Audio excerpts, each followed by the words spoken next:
Sabe aquela história que te contaram sobre o mundo? Esqueça. O mundo mudou. E muito. A história agora é outra.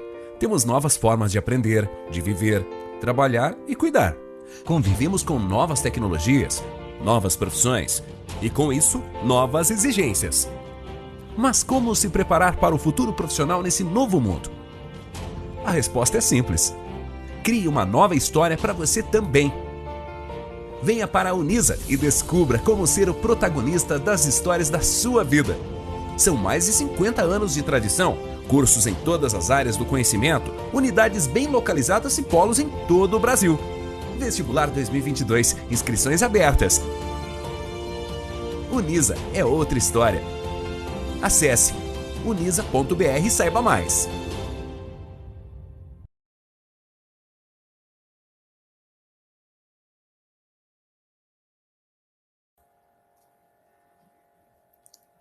Muito bom, né? Então, boa noite a todos, né? Primeiramente, eu quero dar o meu boa noite para a Ellen, uma parceira incrível, né? Estávamos conversando aqui da nossa trajetória, né? Que nos conhecemos há muito tempo.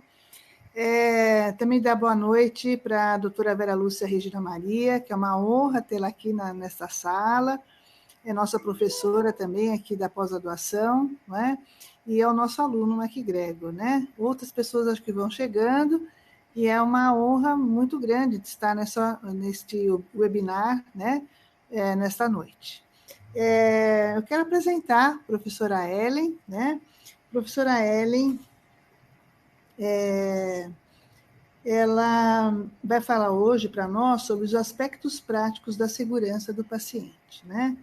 E ela é enfermeira, ela é mestre na saúde do adulto, atuou em terapia intensiva e também na gestão de enfermeiros, especialistas e de treinamento e desenvolvimento. Posso falar o hospital, Ellen? Pode. Claro. Então, ela atuou durante muitos anos, né, no Hospital Sírio-Libanês, que é uma referência aqui, né, na cidade de São Paulo. E ela é docente associada, atua como conteudista, facilitadora, nas áreas de qualidade, segurança, gerenciamento de risco e enfermagem, né? E ela é nossa professora do curso de pós-graduação em segurança do paciente, né? Eu vou deixar, né? Eu vou passar a palavra para a professora Ellen, porque, assim, o assunto sobre segurança do paciente nas instituições de saúde assim, há muitos anos nós já estamos caminhando, né, com essas discussões a respeito da importância, né, da qualidade da assistência, da excelência no atendimento e da segurança do paciente, né? Então, hoje, né, nós temos aí não podemos deixar de lado, não é? Quer dizer, para ter uma qualidade e excelência, nós precisamos pensar muito na segurança do paciente, né? Então, nós temos aí muitos protocolos, treinamentos, enfim. E segurança do paciente é uma ação multidisciplinar, não é só do enfermeiro, não é só da enfermagem, é do médico, é do fisioterapeuta, né, do engenheiro, é de todos que atuam ali para o atendimento do paciente, não é? Está livre de qualquer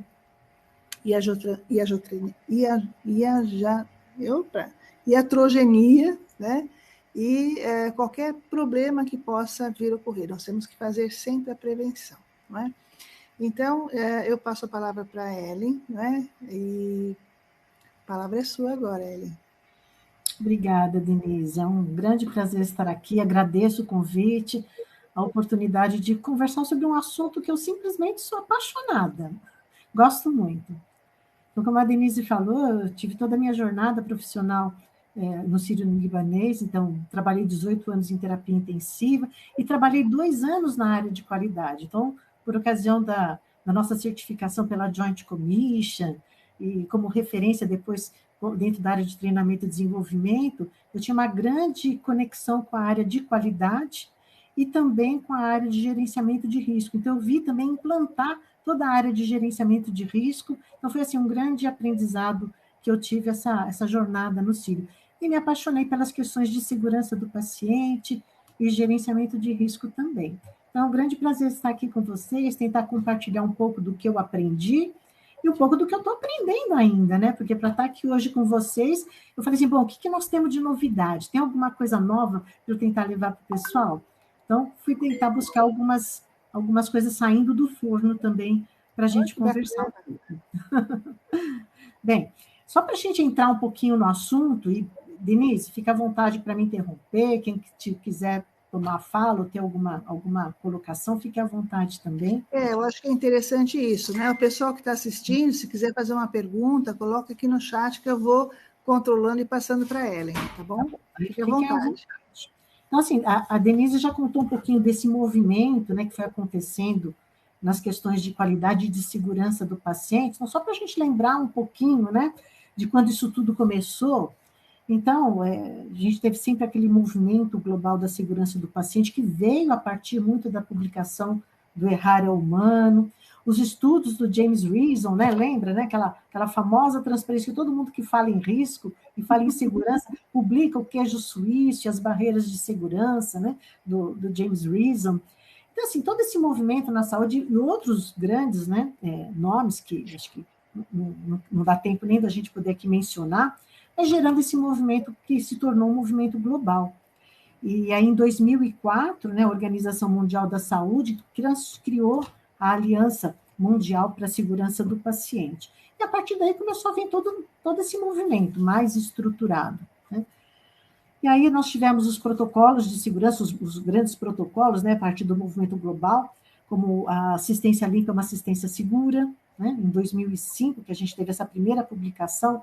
Então, pensar sempre no controle de infecção, na higienização das mãos, que tornou-se um grande desafio para todos, e é um desafio atual ainda para nós, né, dada a complexidade dos sistemas, da necessidade de higienização das mãos. Então, assim, e a gente foi se desenvolvendo muito nesse sentido, né? E a partir de educação, treinamento, melhorias na infraestrutura, no sistema, dispensador, e por aí vai, e na conscientização dos profissionais.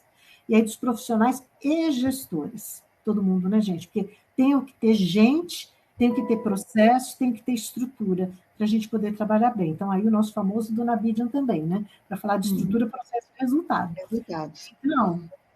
Então, faz parte. Eu acho que muito que trouxe esse movimento global foi muito essa questão, eu acho que de tornar mais claro para todo mundo que não cabe só o profissional de saúde, né? A gente tem que ter estrutura, a gente tem que ter condição, e a gente tem que ter o profissional de saúde fazendo aquilo que é competência dele de fato, que é usar o seu conhecimento nas questões de saúde, é o protocolo de segurança, é a assistência limpa, é a higienização das mãos, é a tecnização das mãos, e por aí vai.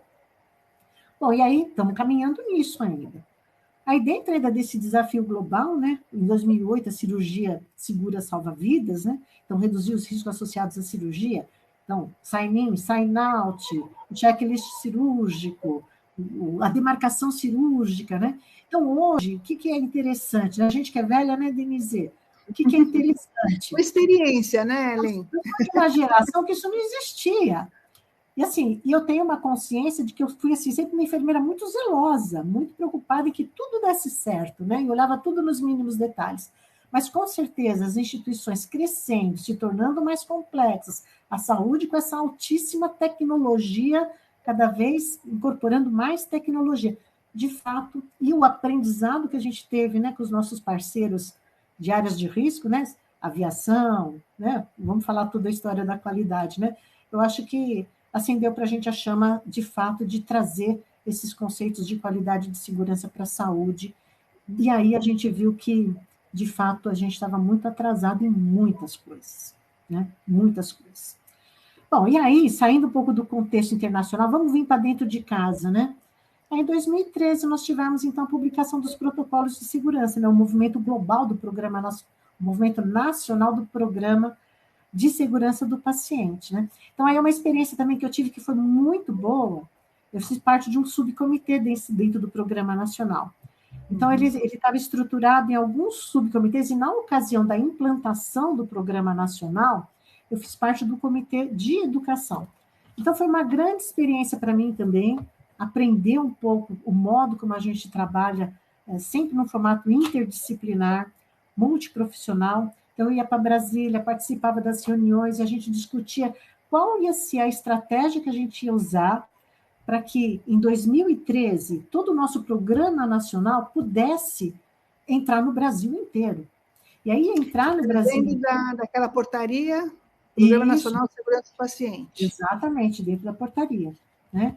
Então, aí foi a questão da gente entender que a gente precisava atacar desde o ensino até as pós-graduações e o treinamento em serviço, né? E todos os diferentes cenários de saúde. Então, a gente foi estabelecendo estratégias, aí se montou um programa de pós-graduação, a gente montou também um curso presencial de curta duração para 200 enfermeiros do Brasil inteiro. Então, teve todo esse movimento.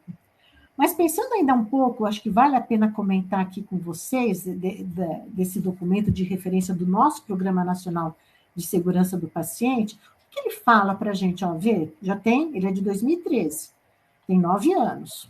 Olha como ele ainda está atual, como a gente ainda tem muito desafio, né? Então, ele diz para a gente que a gente tem que trabalhar com protocolos, com os planos de segurança do paciente implantados dentro dos estabelecimentos de saúde, que a gente tem que ter os núcleos locais de segurança do paciente dentro de cada instituição e sistemas efetivos de notificação de incidentes. Então, nessa ocasião é que a gente começou a falar assim, olha, todas as instituições têm que se organizar, hospitais, né? O programa começou nos hospitais mesmo, para que tenham essa condição. Aí, o segundo grande desafio foi qual? É trabalhar a questão do envolvimento do paciente na sua segurança. E esse eu acho que é o maior desafio que a gente tem até hoje. Porque eu acho que a gente, enquanto profissional de saúde, a gente é um pouco paternalista ainda.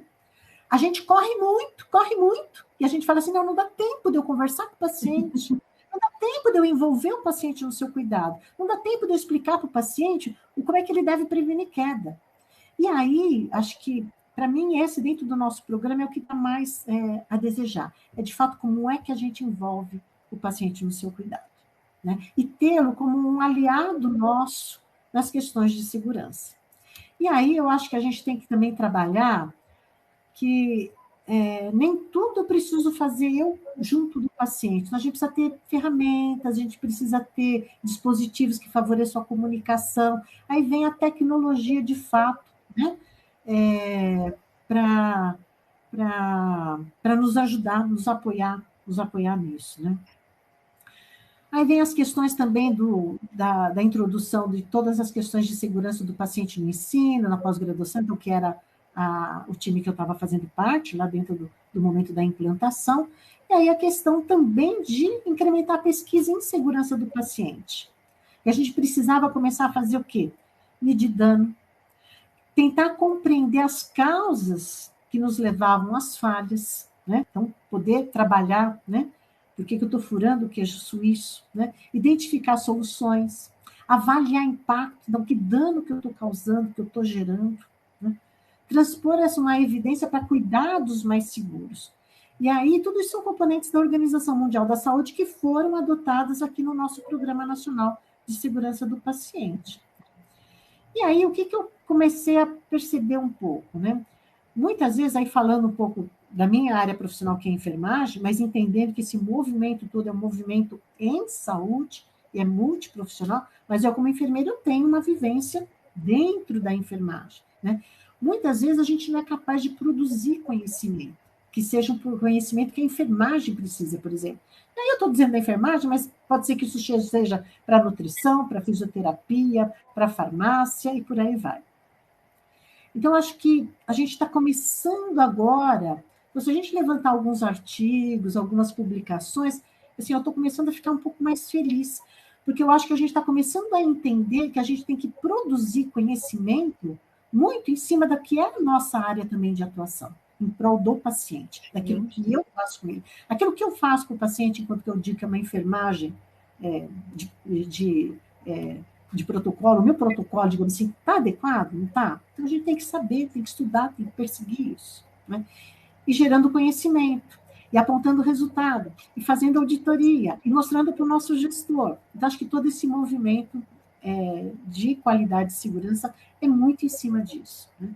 E pensar... Tomar as decisões, né, Ellen? Tomar as decisões corretas no momento certo, né? Sim, sim. Para isso precisa ter conhecimento, né? Não tem como. Sim. O protocolo existe, eu acho que é importantíssimo, mas esse conhecimento, né? Essa visão clínica que o enfermeiro tem, enfim,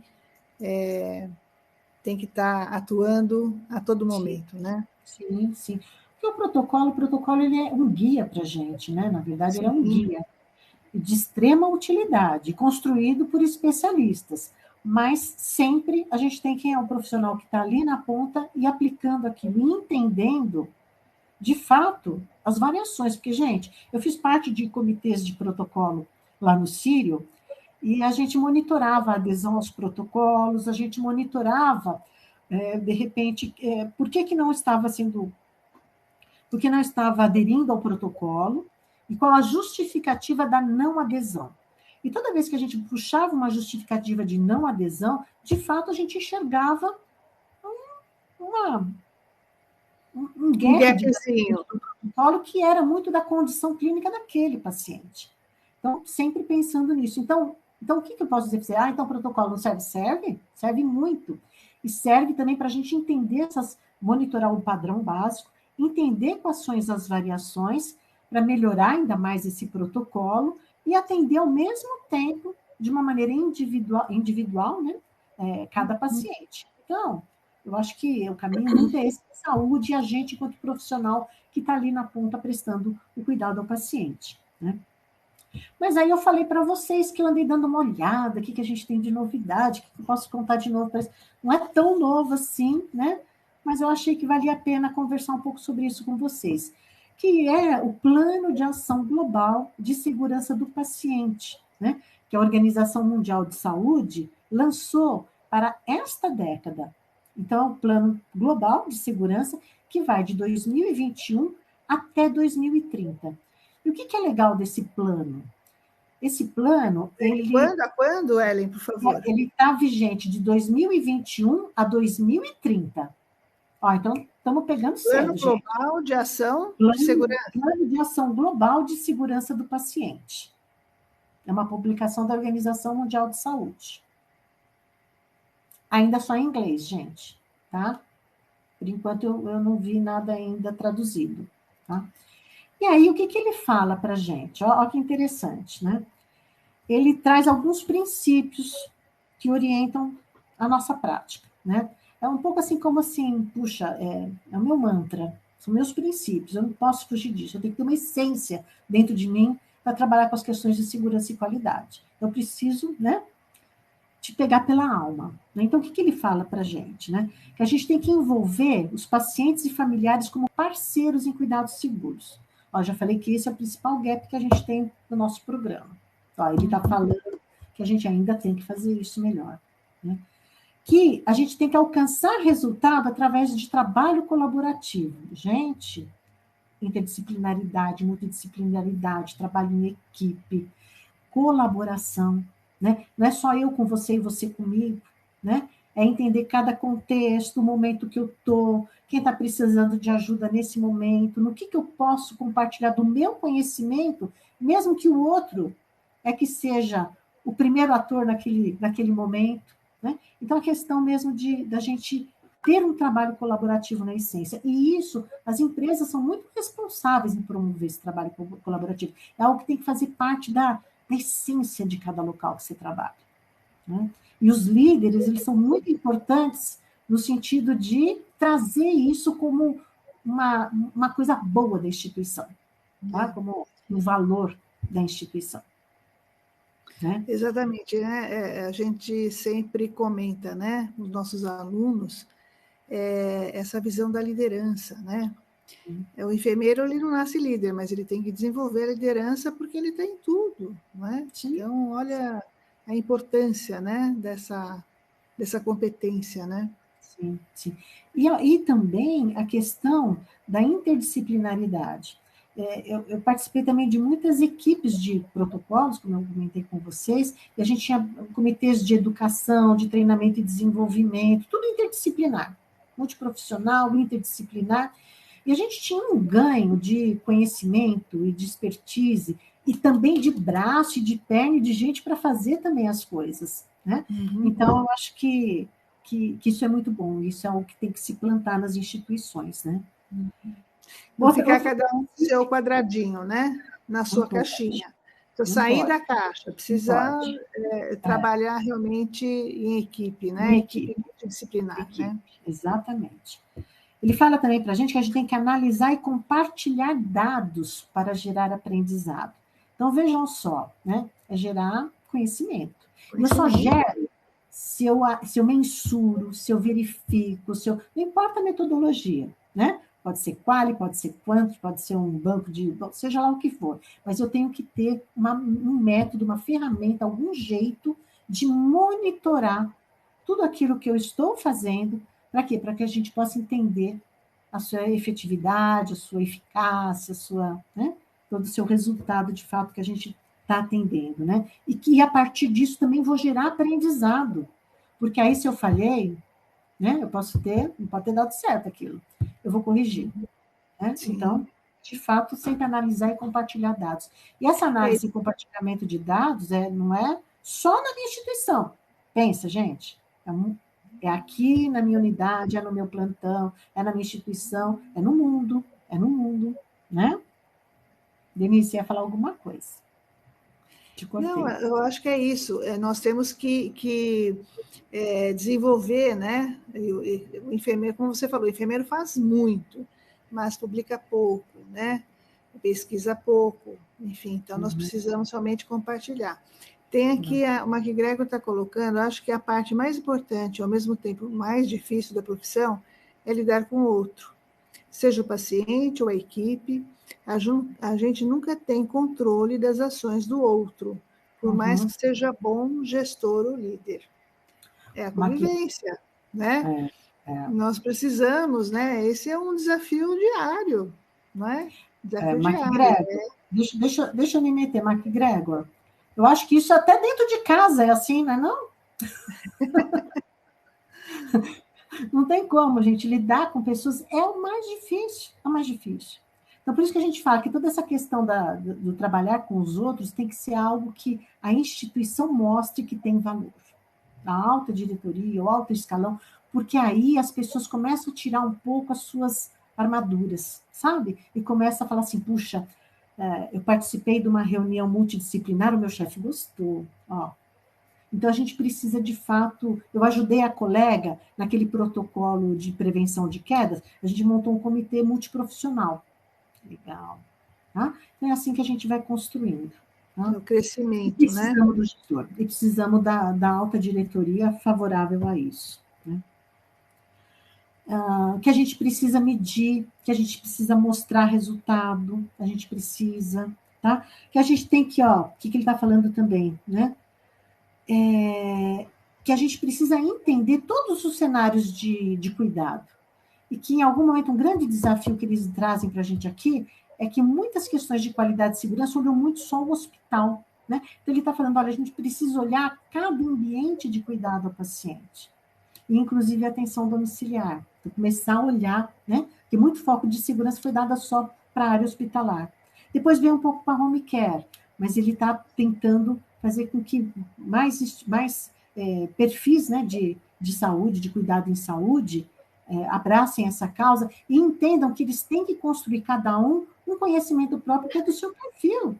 Faz parte, tem características próprias, cada cenário, cada local. Ellen, na atenção básica, como que está essa questão da segurança, do gerenciamento de risco? Você tem alguma informação? Eu não tenho muito, não. Não tenho. Acho que mais na área hospitalar.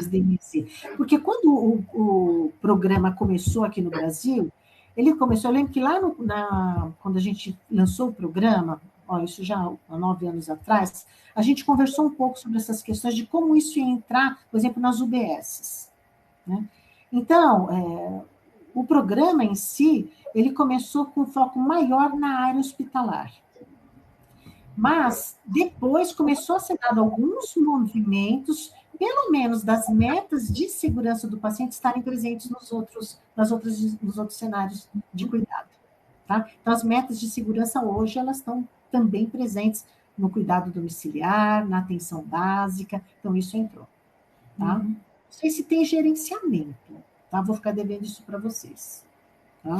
Não, porque assim, né, eu acho que a gente tem essa parte, eu acho que está muito, né, muito forte realmente nas instituições de saúde, no hospital, né? Sim. E nós vimos na pandemia, quando começaram as vacinações, né, as imunizações, onde infelizmente, né, sempre tem pessoas que acabam burlando algumas coisas e não aplicava a vacina, não é? Uhum. Enfim, então, quer dizer, isso para nós em hospital é tão forte, não é? Porque a gente checa o nome do paciente, né? A data de nascimento, a medicação que ele vai utilizar, que ele vai usar, se ele tem alergia, não sei o que, ele mostra, né? Que vai ser feito. Então, aquilo quando apareceu, né, na mídia, eu falei, nossa, mas isso é tão básico, né? Sim. E depois, realmente, eles, né, o pessoal da atenção básica, os enfermeiros, enfim, começaram a utilizar, né, desses procedimentos, né? É verdade. É isso mesmo. É isso aí, Denise.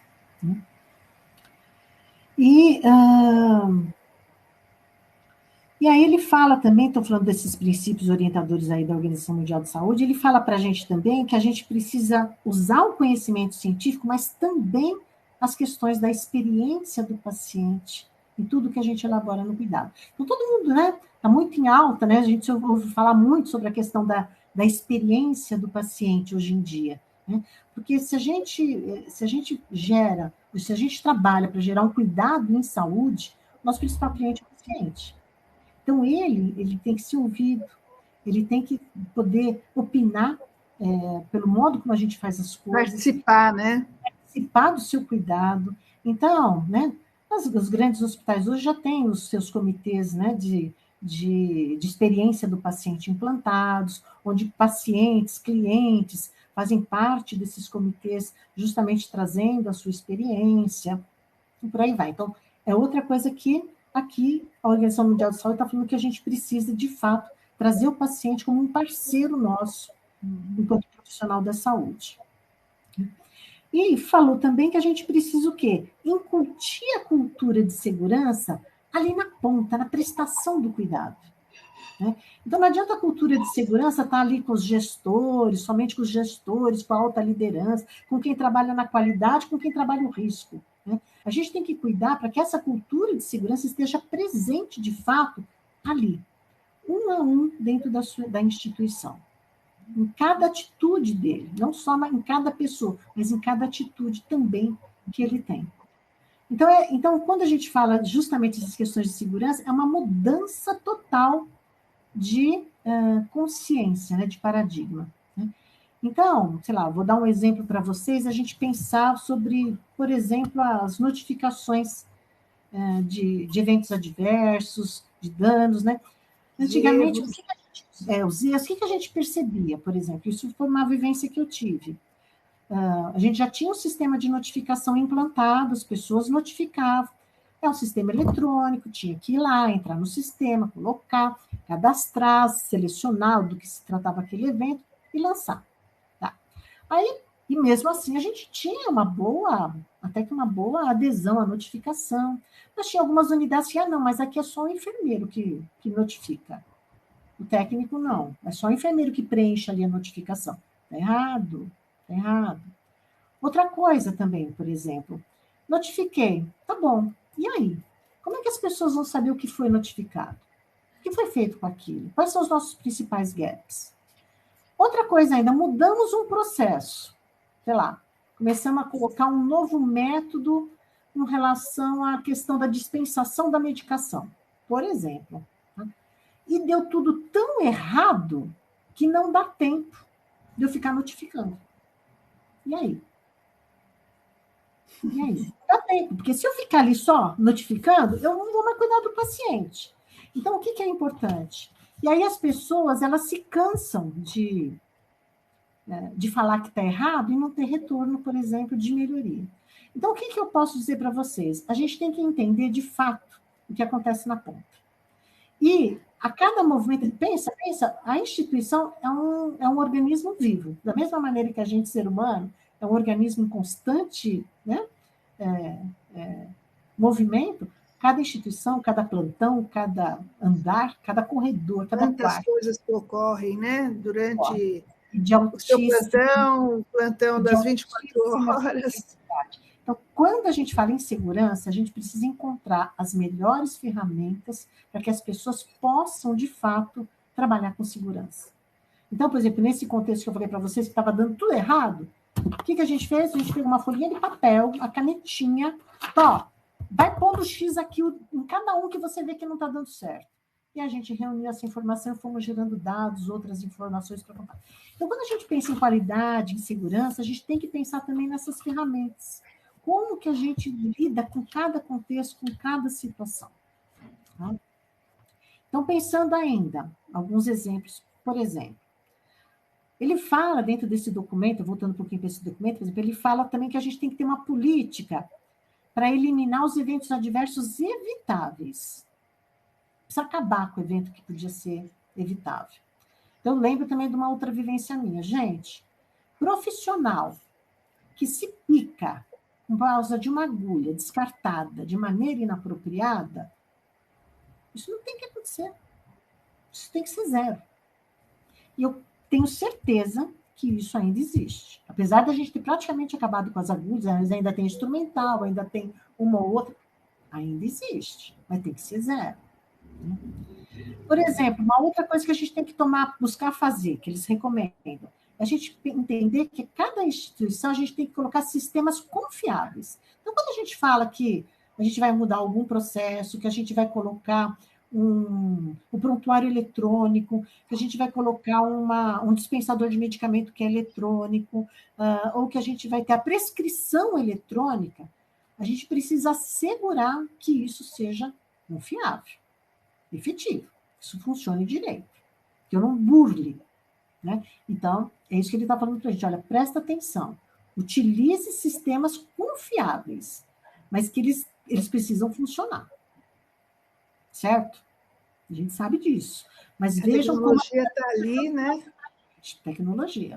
A tecnologia está ali, não para nos impedir de fazer alguma coisa ou dificultar, mas para facilitar. Né? Exatamente. E o treinamento, né? Quer dizer, é importante que as pessoas sejam treinadas, né? E eu acho que assim existe muita rejeição ainda, né? As pessoas ainda olham às vezes, mas isso aqui não vai dar certo, né? Quer dizer, é todo um convencimento, né? Toda uma persuasão que o enfermeiro precisa ter para deixar a sua equipe muito bem. É verdade. Mas, em contrapartida, a gente já está tendo uma geração aí, né? Que também já é a geração tecnológica. Sim, então, isso também acho que vem de encontro a uma coisa que a gente vai ter como uma oportunidade, uma melhoria. Sim. Mas os sistemas têm que funcionar. Certo? E a gente tem que dizer o que está bom e o que não está bom. Certo? Então, a gente tem que colaborar com aquilo. Por exemplo, algumas vezes, quando a gente estava trabalhando novos processos, reformulando alguns processos, por exemplo, eu ia acompanhar o processo seguro de medicação. Chegava ali no posto, ia junto com o nosso preparador, e aí ele falava assim, olha, isso daqui eu não estou fazendo desse jeito, porque essa tela nunca abre, ou aquele outro nunca não sei o que lá. Então, eu faço assim, ó. Então, veja a importância, de novo, da gente estar ali na linha de frente. E aí você tem que solucionar o problema. Você tem que solucionar. E aí a gente tem toda a questão também da segurança dos processos clínicos, trabalhar com protocolos clínicos, a gente já conversou um pouquinho sobre isso, né, também. Entender também se esses protocolos estão sendo efetivos, trabalhar com desfecho clínico, né, então entender quais são os meus marcadores dentro daquele processo de doença do paciente e o que eu entendo como o que gera valor para ele, paciente. Então, também é uma tecnologia que a gente tem que trabalhar nos hospitais. Você pode dar um exemplo sobre isso, Ellen? Por exemplo, a gente pode ter um protocolo de prevenção de tromboembolismo. Então, eu posso entender o quê? O que eu tenho como prevenção, as estratégias... Primeiro, quem que é o meu público que tem risco para tromboembolismo? Vou mapear quem é esse meu público. Quais são as medidas que eu tenho para prevenir o tromboembolismo? Aí eu vou ter as não farmacológicas e as farmacológicas. O quanto elas foram, de fato, aplicadas. Depois que elas foram aplicadas, o quanto elas foram capazes de prevenir o tromboembolismo a curto prazo e, se não foi a curto prazo, de repente o paciente pode ter tido um evento e eu vou fazer o seguimento dele. Há 6 meses, 1 ano, até para entender possíveis outras complicações relacionadas àquilo. Tá? Então, muito que se trabalha hoje em desfecho clínico é o monitoramento. Por exemplo, paciente oncológico trabalha muito também a questão de desfecho clínico. Então, você vai fazendo todo o seu segmento. A gente tem acho que é o Aishon, que chama, Aishon. Se vocês procurarem na internet, vocês vão ver, também é internacional, mas eles têm uma série de programas já de desfecho clínico, onde eles trazem as diretrizes, quais são os marcadores. E você, o hospital, inclusive, pode se cadastrar nele e compartilhar os seus resultados, até para entender se você está tendo uma performance que é comparável, digamos, mundialmente.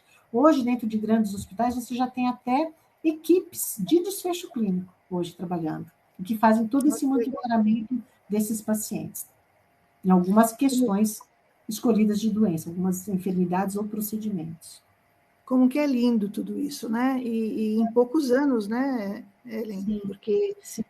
Canadá, Estados Unidos, enfim, outros países começaram todo esse gerenciamento de risco, segurança há muito mais tempo, né? Exato. O Brasil teve que correr, não é? Mas você sabe que eu conversei um pouco com uma colega minha, até numa disciplina nossa aqui, hein? Ela é uma das convidadas. E ela comentou assim comigo, que dentro das questões de segurança, ela acha que o movimento foi um pouco globalmente parecido. Não tem tantas diferenças, não. Tá? Assim, pelo menos no acordar para as questões de segurança. Depois, na implantação, no modo como a coisa acaba, de fato, né, tomando formas, pode ser, porque depende, né, gente, de estrutura, depende de uma série de questões. Mas é quase que como se o mundo todo tivesse saído quase que do zero junto. Tá? Essa foi a opinião dela, que é uma grande especialista nesse assunto. Tá? Bem, e acho que a gente não tem muito mais tempo, né, Denise? Eu vou encurtar eu gostaria... Fala, pode completar. Tá. E só para a gente terminar um pouquinho esses nortes que ele traz para a gente, né? Essa questão também do engajamento do paciente, que eu já falei um pouco disso para vocês, pensando nas questões de educação, do consentimento, da participação dos pacientes em comitês, o trabalho em equipe multiprofissional, o próprio gerenciamento de risco, né? E ter os indicadores de segurança do paciente acessíveis para todos, dentro da sua unidade, entendendo o seu desempenho. Né? E ainda, aquilo que eu já comentei com vocês, ter esse programa de segurança do paciente presente em todos os programas. Então, o que ele fala, que eu achei interessante aqui. Quando eu trabalhei na época da qualidade, trabalhei também na área de treinamento e desenvolvimento, muitas questões da prevenção de infecção, a gente fala assim, não, mas prevenção de infecção é uma coisa que é transversal. A higienização das mãos, ela tem que estar presente, por exemplo, em todos os procedimentos que eu realizo que são invasivos ao paciente, eu tenho que começar com a técnica de higienização das mãos. Então, muitas coisas a gente tratava de um lado que é transversal, ou seja, isso tem que entrar para o meu dia a dia como parte da minha vida, parte de cada procedimento que eu vou realizar. Então, muitos treinamentos que a gente dava nessas questões que são transversais, por exemplo, a CCH, fala assim, mas eu não consigo evidenciar que eu estou tendo treinamento de higienização das mãos. Aí eu falava para a CCH, mas todo dia a gente treina todo mundo do admissional em higienização das mãos, só que isso está dentro do programa tal. Aí tem que dar um nome, né? Toda vez que a gente faz o programa de medicação segura, eu treino higienização das mãos, porque vai preparar a medicação, tem que higienizar as mãos. Então, o que é importante haver? As disciplinas se conversarem, a gente entender como a gente evidencia aquilo que a gente realiza, né? E aí ele fala que a segurança do paciente ela tem que estar presente em todos os programas. Então, hoje, tudo que eu faço, eu tenho que entender como aquilo está dentro, como que aquilo conversa com as questões de qualidade e segurança. Então, é uma disciplina que é transversal, tem que estar presente dentro de tudo, dentro do meu protocolo, dentro da minha avaliação clínica do paciente, dentro de tudo, gente. Então, acho que é essa consciência que a gente tem que ter. Isso tem que passar da mesma maneira que as questões de infecção, de controle de infecção, fazem muito parte nossa, né, enquanto profissionais de saúde, tudo relacionado às questões de segurança já tem que fazer parte também do nosso DNA. Eu acho que é um pouco isso que acho que é a principal mensagem que eu tinha para vocês hoje. Tem uma perguntinha aqui, eu acho que você conhece essa pessoa, muito especial, professora Grácia. Grácia, você está aqui? Está aqui, ó. Ela coloca aqui. Que satisfação rever a professora Ellen, colega de turma, e ter a professora Denise à frente desta disciplina, dessa iniciativa. São duas profissionais muito queridas e que dominam com muita propriedade o tema gestão do cuidado. Aproveito o tema para perguntar quais seriam os e-questionários validados no Brasil para mapear a cultura de segurança do paciente. Olha, Grazi, eu conheço, mas eu não sei te dizer o nome, tá? Inclusive, eu participei uma vez até de uma pesquisa onde o profissional ele estava validando esses questionários. E a gente chegou, de fato, a utilizar também, mas eu vou te dever o nome. Eu não me lembro o nome. A gente utiliza, por exemplo, inclusive lá no CIR que eu trabalhava, todo ano a gente respondia a pesquisa de cultura de segurança do paciente. A gente já usava uma ferramenta eletrônica, onde a gente já fazia o questionário, e eles, todo mês, eles tabulavam aquilo, todo ano, desculpa, e davam um feedback para a gente de como a gente estava do ponto de vista de cultura de segurança. Só que eu esqueci o nome, Grazi. Desculpa. Fica devendo, Ellen. Te mando. Né? Teremos outros webinars aqui. Eu trago no WhatsApp, depois eu te mando. Nós estamos além, né, de outras pessoas que entraram depois, Maria Eunice Borges, minha querida amiga também, né, lá do Oswaldo Cruz, trabalhou no Centro de Diagnóstico por Imagem, fez um belíssimo trabalho. Maria Sabrina, que foi minha aluna também, a Vera, que nós já falamos, o Vitor, enfim, então, e a Grácia, né? Grácia, a professora Grácia, ela, assim, tem um carinho muito especial por ela. Ela é coordenadora de alguns cursos de pós-graduação aqui também na Unisa, e ela cuida da internacionalização, né? Então, um trabalho magnífico. Então, nessa ponte, né, de intercâmbio, enfim, com outras instituições de saúde, outras instituições de ensino, né? Então, isso é um trabalho magnífico, né? Uhum. Muito bom. Será que alguém aqui tem alguma pergunta?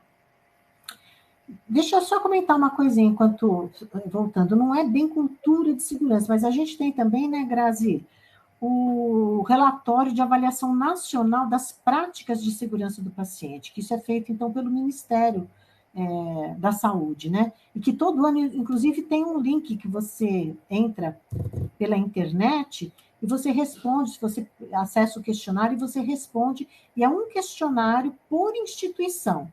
Então, você responde se os seus protocolos de segurança estão implantados, se você tem uma estrutura de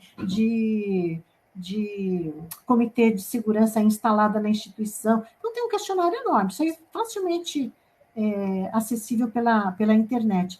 E todo ano eles soltam o resultado dessa pesquisa. Então, o que eles buscam fazer? Então, por exemplo, a gente tem... Isso seria o modo como as instituições mostram a sua estrutura para que a gente possa implantar ou ter uma cultura de segurança. Então, trabalha muito a questão estrutural da instituição. Tá? Aqui no Brasil também, nós temos a Rebraensp, né? Ah, sim. Que é a Rede Brasileira de Segurança do Paciente e Enfermagem, é isso? Rede Brasileira de Enfermagem e Segurança do Paciente, né? Sim, Que é formada por vários enfermeiros do Brasil todo, não é? Enfermeiros que atuam na área na assistência, na pesquisa, no ensino, sim, não é? sim. Então, também realiza um trabalho magnífico, e eu acho assim que é importante, né, que a gente divulgue também, né, essa informação. O Rebraense esteve presente na época de implantação do Comitê do Programa Nacional de Segurança do Paciente. A gente teve contato, de fato, com a Rebraense no sentido de valorizar o trabalho que eles estavam realizando. E realizam até hoje. Então, é assim, né? Nós estamos quase terminando o nosso webinar e assim, eu vou fazer agora, né, uma divulgação dos nossos cursos de pós-graduação. Se vocês gostaram desse webinar, né, vocês imaginam fazendo um curso de pós-graduação, né, com essas feras, né, que nós temos no nosso quadro de profissionais, de professores, né, dos nossos cursos. Eu vou aqui compartilhar.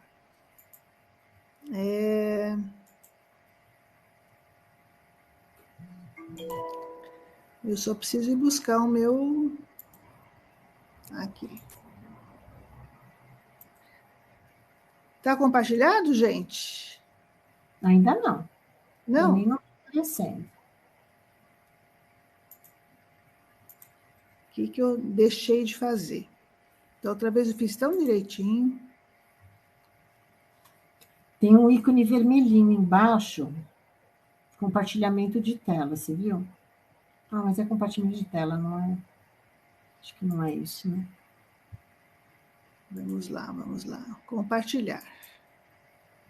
Eu acho que é isso mesmo. Agora está entrando. Entrou? Desligar o áudio.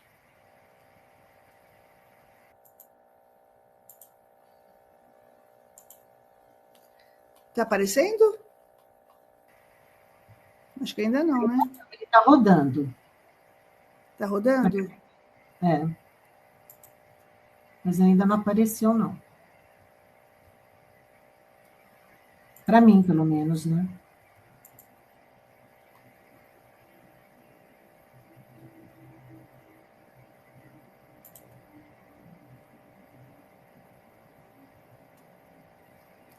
Vamos ver aqui.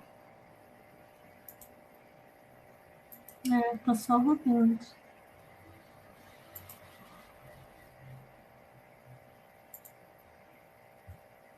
Eu sempre chamo o MacGregor para me ajudar, né, MacGregor? Mas hoje você não vai poder me ajudar.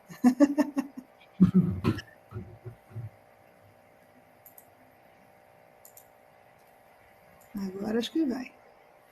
Opa, agora. Tá? Agora acho que... Conseguimos? Tá visualizando? Agora tá bom. Agora Tá? deu, Denise. Deu. Ok, então vamos lá. Então, aqui na Unisa, né, a Universidade de Santo Amaro, ela tem mais de 50 anos, né, de história, ela tem vários cursos de graduação, pós-graduação, mestrado, doutorado. Então, assim, eu venho convidar vocês para virem fazer o curso, né, de pós-graduação nesses dois temas, né, que eu acho muito importante, que é gerenciamento de enfermagem e segurança do paciente, né? Então, os cursos, eles têm vários diferenciais.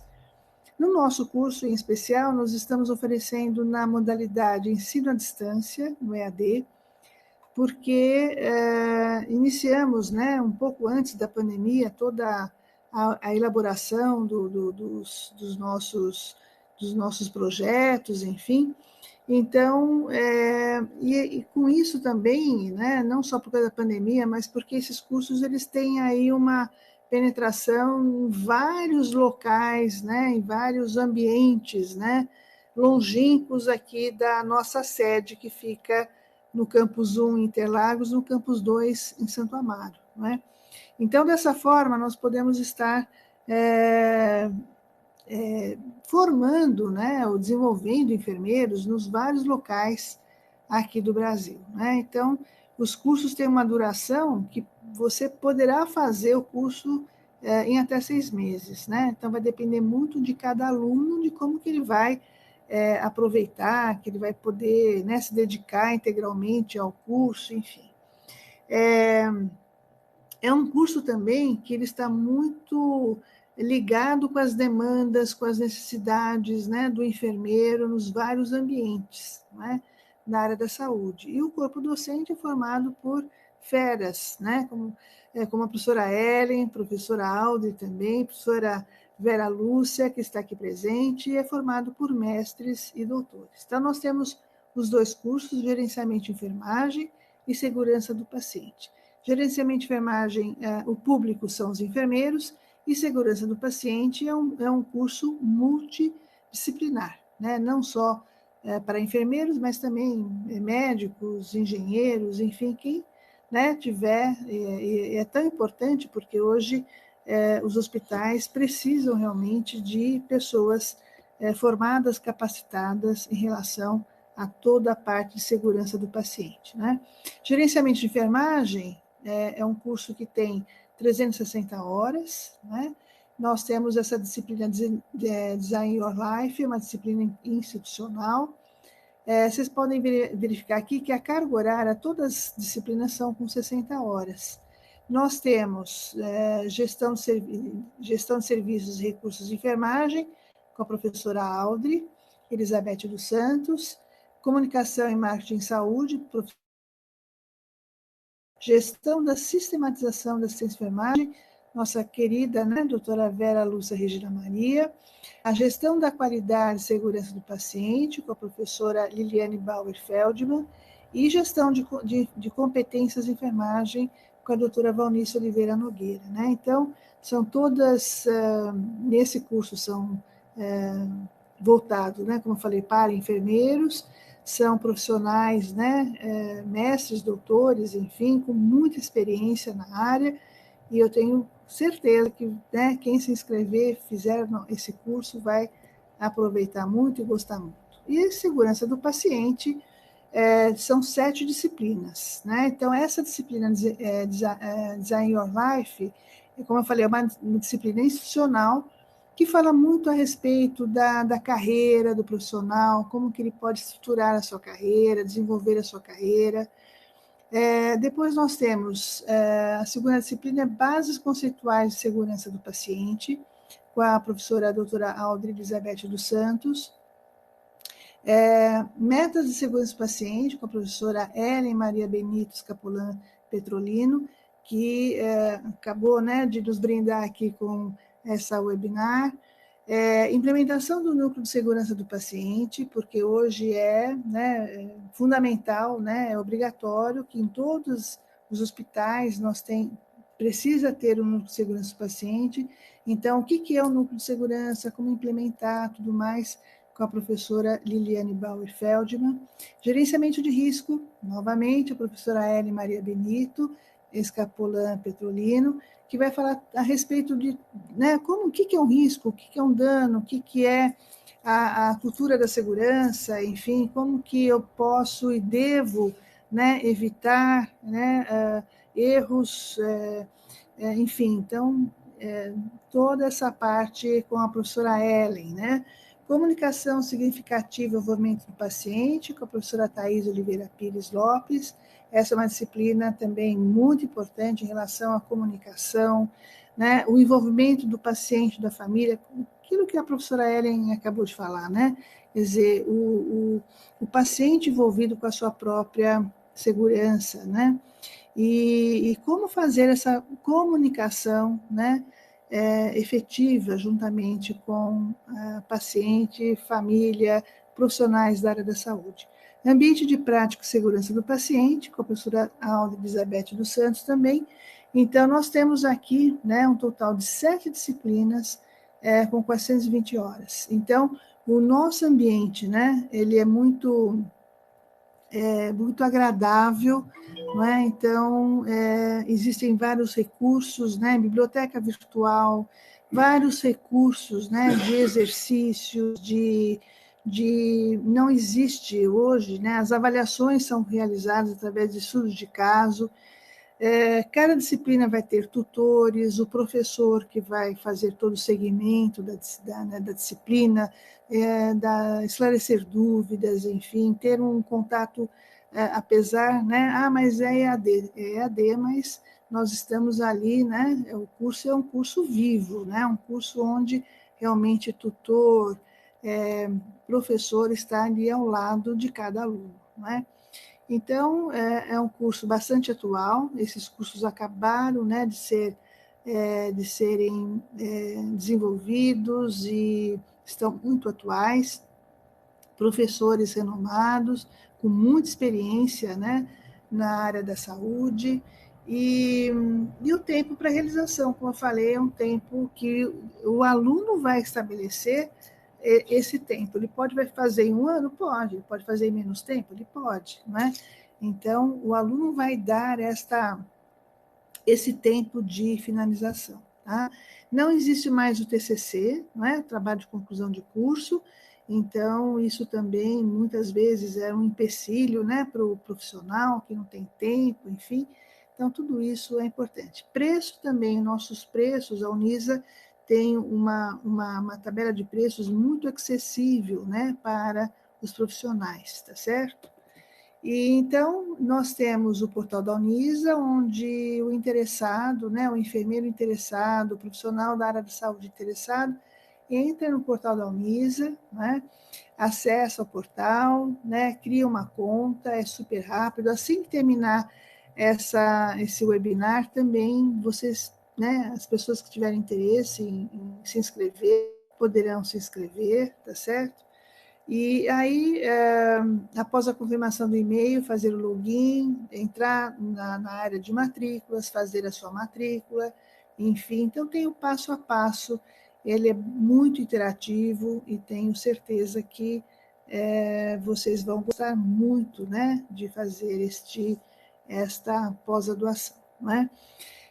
Agradeço, deixo o meu e-mail aqui para quem, né, quiser conversar a respeito, enfim, a gente pode, através de e-mail, através também né, de WhatsApp, enfim, não há problema nenhum, a gente quer se aproximar realmente de todos para que vocês tenham aí todas as orientações necessárias, tá certo?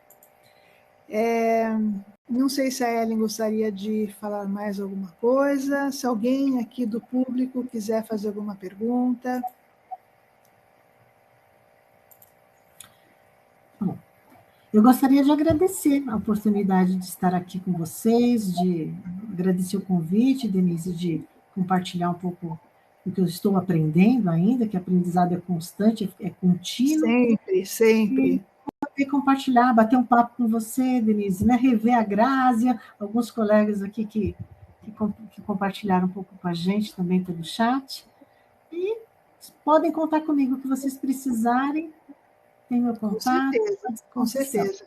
A professora Ellen, né, como eu falei, uma enfermeira, né, com muito tempo de experiência, com, né, experiência realmente de ponta, né, e ela é nossa professora, né, no curso de segurança do paciente, e, enfim, então, eu acho que aqui foi uma amostra, né, Ellen? Foi uma amostra daquilo que nós temos aí para oferecer a todos, né?